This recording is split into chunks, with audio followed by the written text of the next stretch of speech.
Hello and welcome to Pro Football Weekly. I'm Adam Anschel, joined by senior editor Nolan Nawrocki as we are looking at the top 5 picks of Nolan's first mock draft. And Nolan, a common theme among top 5 teams, it's a lot of change at the top. Multiple coaching changes and really a lot of needs for these teams. No big surprise when you have the worst 5 teams in the league. But we start with Carolina, a team that was hoping to get Andrew Luck, but now that he's not there, where do they go? I think they got to look at the defensive line. Ron Rivera did an excellent job in San Diego with his front three. He's going to be moving to a 40 front in Carolina. I think Daquan Bowers makes a lot of sense. They can also look at Marcel Darius inside as well, but one of those two guys make a ton of sense for the Panthers. And last time they had a pick real high, they took Peppers, and it looks like that worked out pretty well. Maybe Bowers will be the same thing. With the second pick, we have the Denver Broncos, also changed there. They have the Panthers' old head coach, John Fox, coming over. Where do you see them going? This is a place that Marcel Darius really makes a lot of sense. They're going to be moving from a 30 front to a 40 front, and I think Marcel projects inside for the Broncos. You know, he's a havoc-wreaking machine inside, and I think he'd be very disruptive for the Broncos. With the third pick are the Buffalo Bills. A lot of areas of need with this club. Really could go on either side of the ball. What do you project?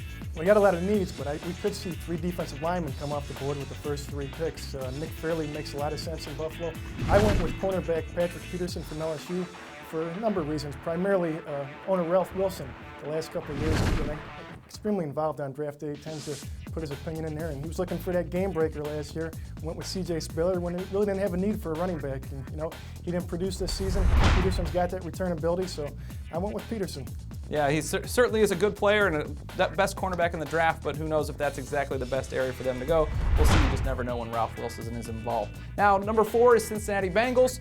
They have areas of need all over the place. They have questions at quarterback. Is Carson Palmer going to be around? Wide receiver, will it be T.O. or Ocho Cinco or someone new? We know Marvin Lewis is there. What area do you think he's going to address? They really got to find some more offensive skill talent to support Carson Palmer. I think Georgia's A.J. Green is a perfect fit for that offense. He can go vertical to give Carson Palmer that deep threat that he needs. And I went with A.J. Green to the Bengals. Certainly makes sense. It seems like they're going to need a wide receiver, and Green just seems like a stud, kind of in that Calvin Johnson mold.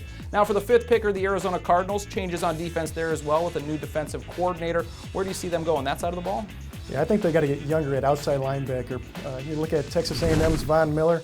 You know, he's got that excellent first step. He can provide that pass rush that they've lacked the last couple of years. So, you know, he makes a lot of sense in the desert. And we saw Miller at the Senior Bowl. He looked like the best player on the field, really, for either team. So certainly would be a good fit there in Arizona. Thank you, Nolan. We'll appreciate it. And for all of the best coverage of the draft, including more mock draft information, be sure to follow us on Twitter or go to ProFootballWeekly.com.